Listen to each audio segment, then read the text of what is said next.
whatever my webcam was doing. I fixed it. However, I fixed it. So we left off here. We left off with this script. So nice and all, but I promised you to have something that is linked to our user interface, right? So at the moment, if I'm, so we have only set up one slider in the code, right? So one slider moved means Open Stage Control is getting and sending something, but its user interface we created doesn't listen to it. Okay, this is about. Oh, sorry, let me get rid of the terminal. This is about this line that I just commented out. So as you can see, yeah, it wants to receive whatever receive means. Vimix badge, okay, badge. We are not dealing with badges at the moment, but we want to control the sources by the list by the list position. So we could just, maybe it's a good idea to just do the same here. Replace that with the Vimix address plus 0 alpha with the mapped val, same as here. And yeah, about receive.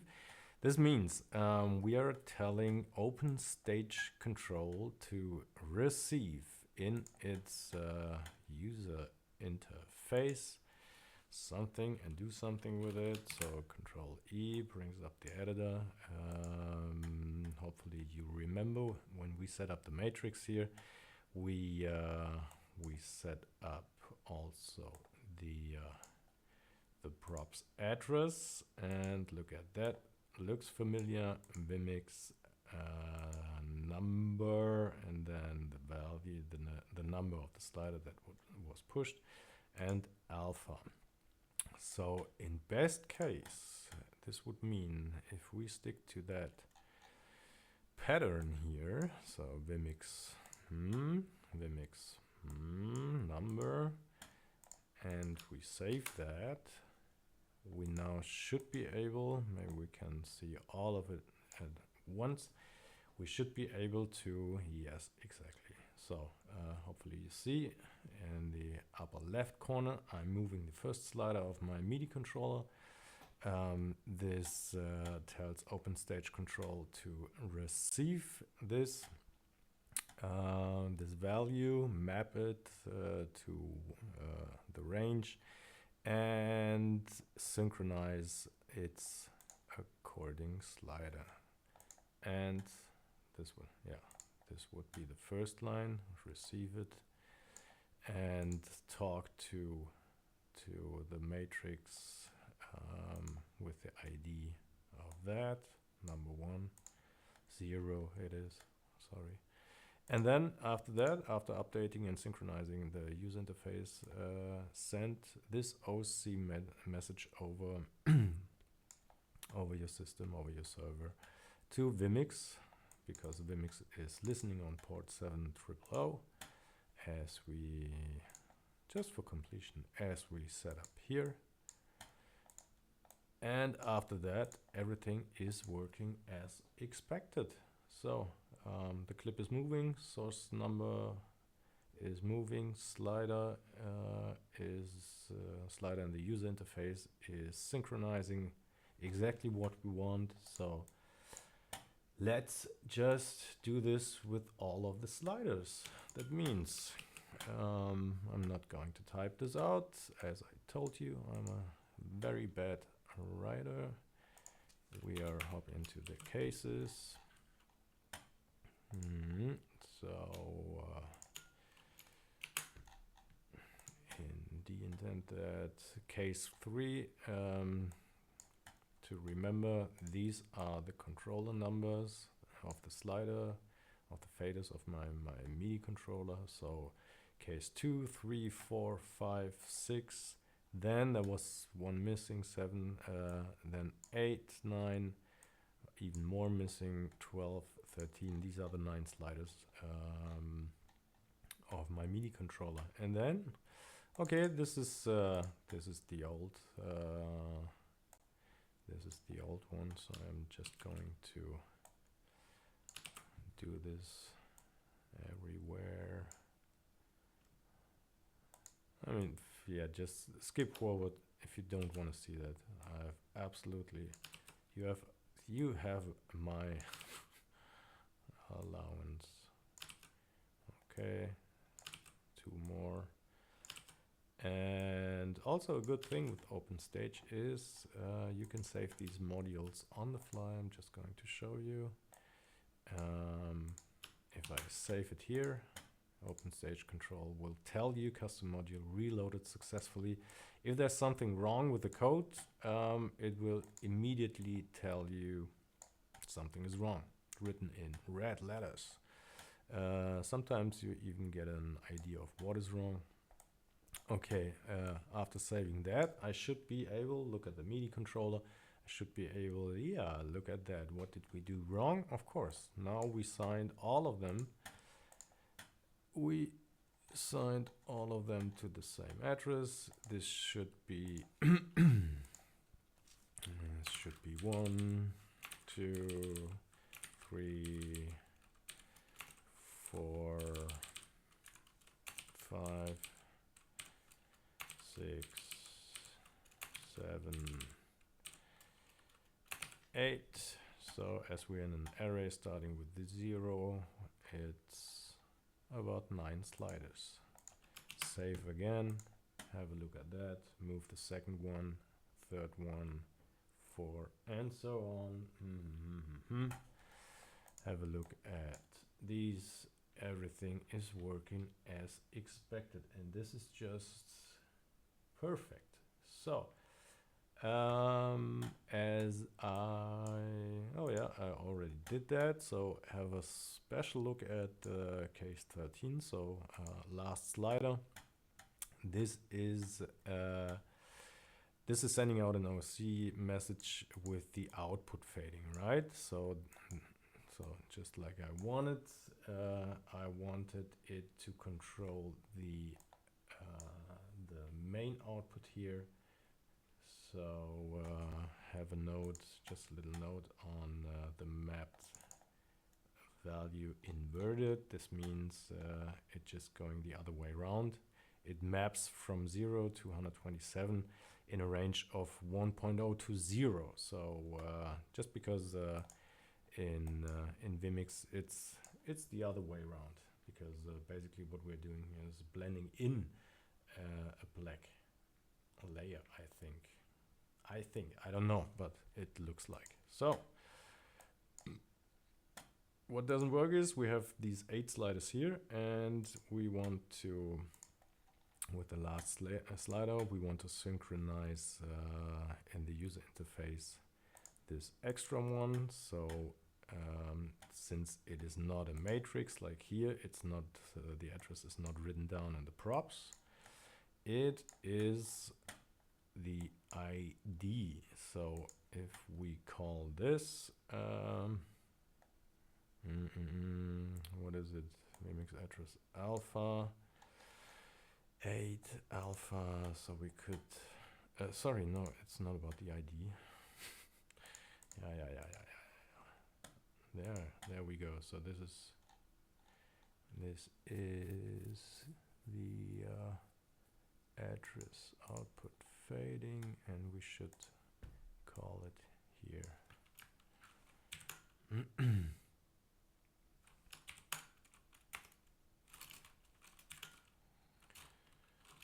So slash Vimix output fading should do the trick if I type this right. Okay, and there we go. Exactly what we wanted. Have a look at Vimix, have a look at our user interface. Ta-da. Okay. Because we have some knobs on our device, I'm going to repeat that very quickly just to show you how to deal with knobs. So it's still in the same switch case, so we are still looking at this control value variable. And then knobs are just in a row, 14 to up to 22. So these are the cases, 14 to 22. And oh well, I set this up in the same way. Everything is commented out at the moment because now you can do whatever you want here. Yeah, there's still some old code calling uniforms. This is something different. Maybe I'm going to have a look in Vimix. I'm going to have a look at shaders, and this is where uniforms come in. So I'm going to save that, and well, the knobs are not assigned to anything at the moment, just the last one. And because I want to know if this works, it does. So hopefully you can see. I'm turning the very last, so this is better, I think, the very last knob here in the column, in the 9th column, and it's fading our main output. Perfect. And since I want to have a check if this matrix is also working. No, we haven't set up anything here. I'm not going to do this now because it's always about special CSS and stuff. Or do we?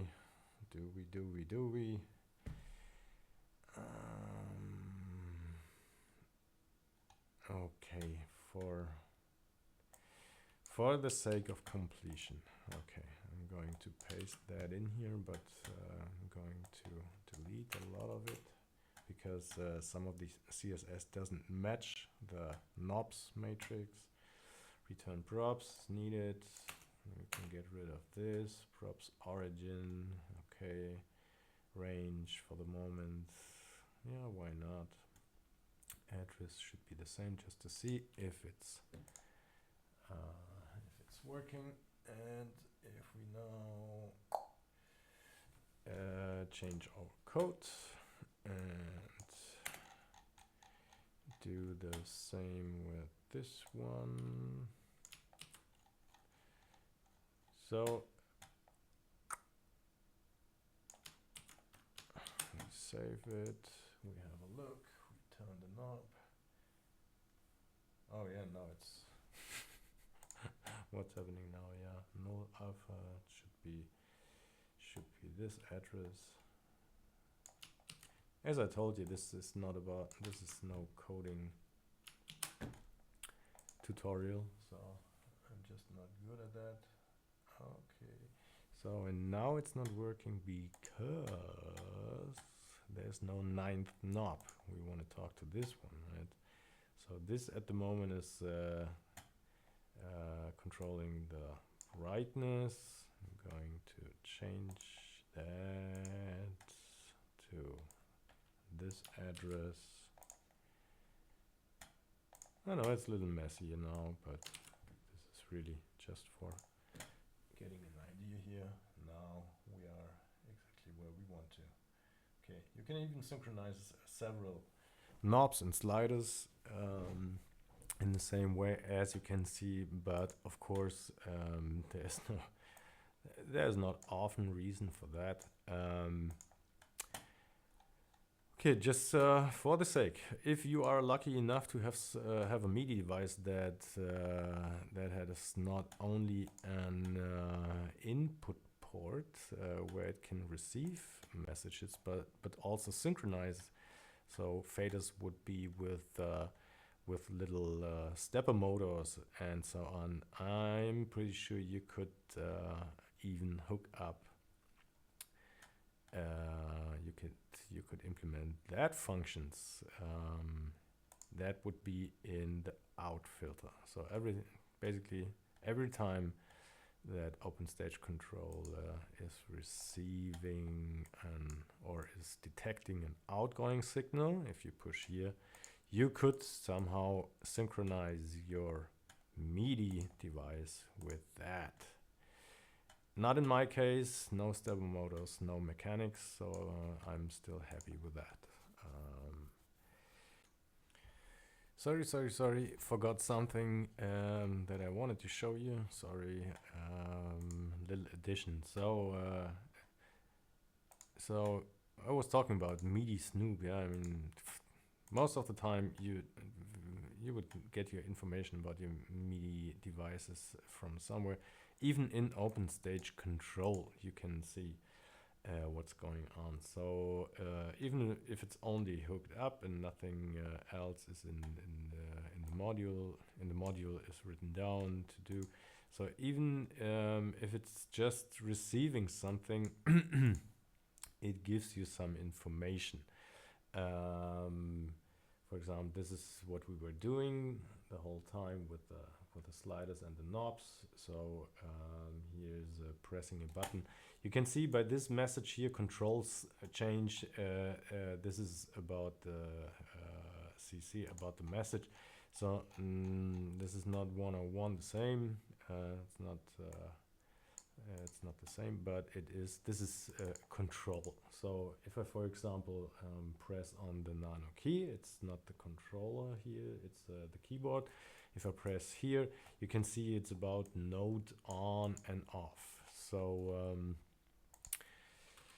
to show you what it looks like in code,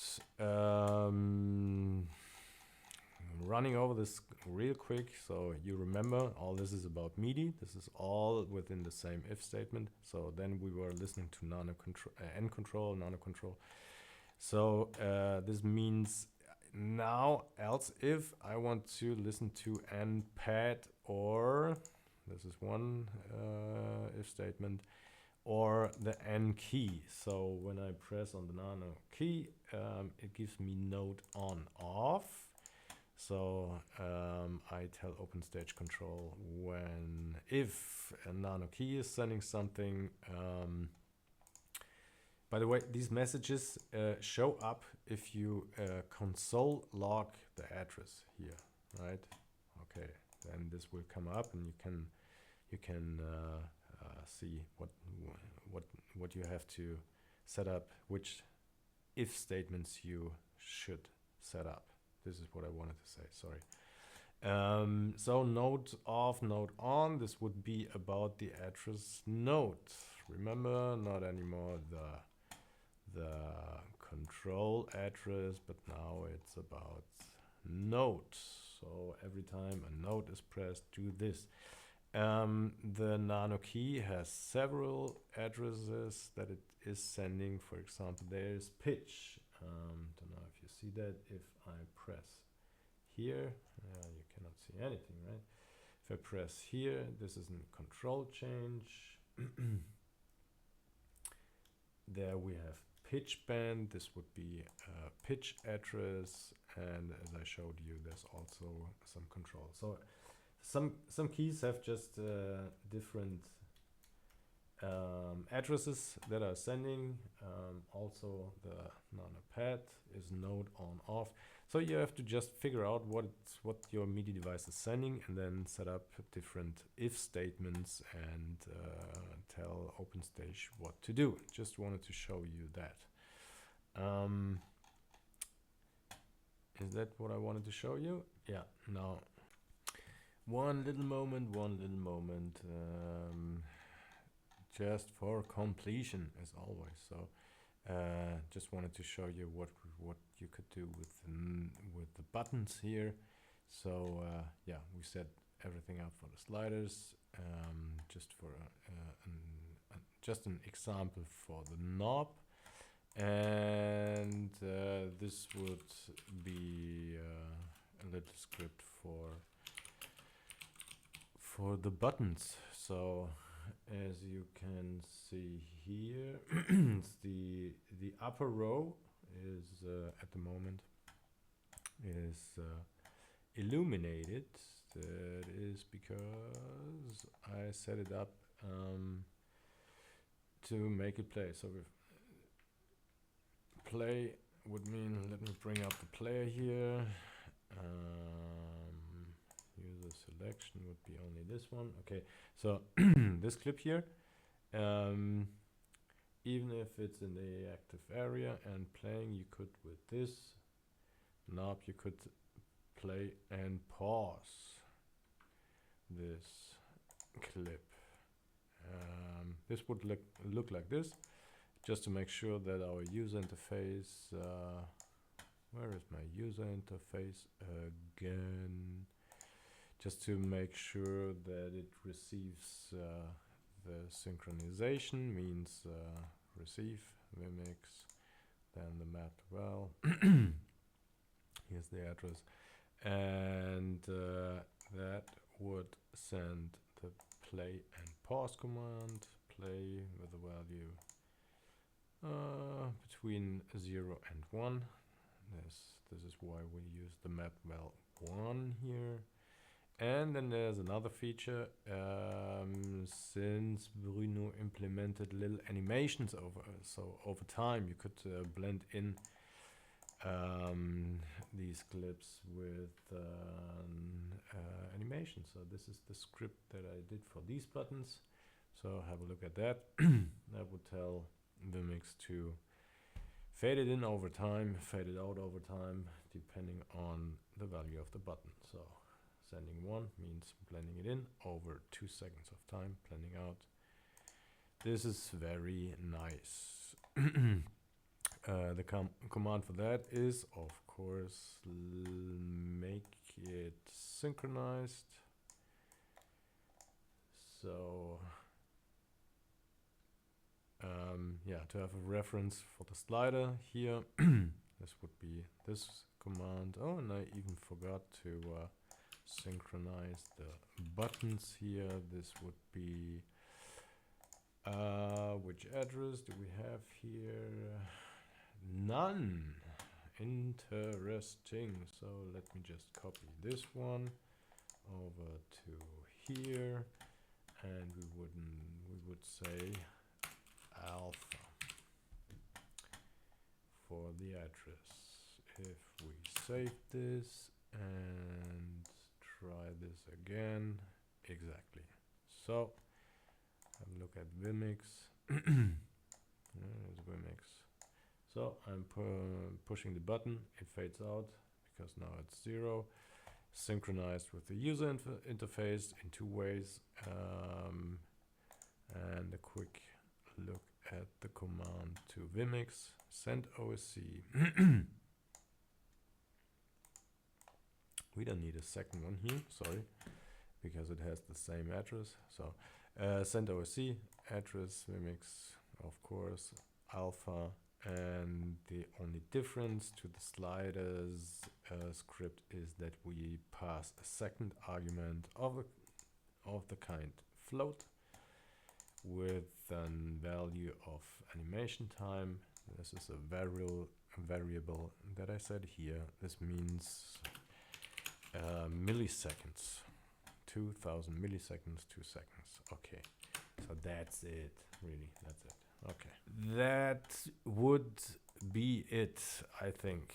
I really hope you had some information here you could use, or you can use in your setting, in your environment. And I think I'm going to have a quick look at shaders in Vimix. This is the feature that really blows my mind the most, because it gives me the push into the direction to just be more occupied with the GLSL shaders and see what I could do in Vimix with them. So I think this will be one quick tutorial where I even try to implement this user interface and our MIDI device.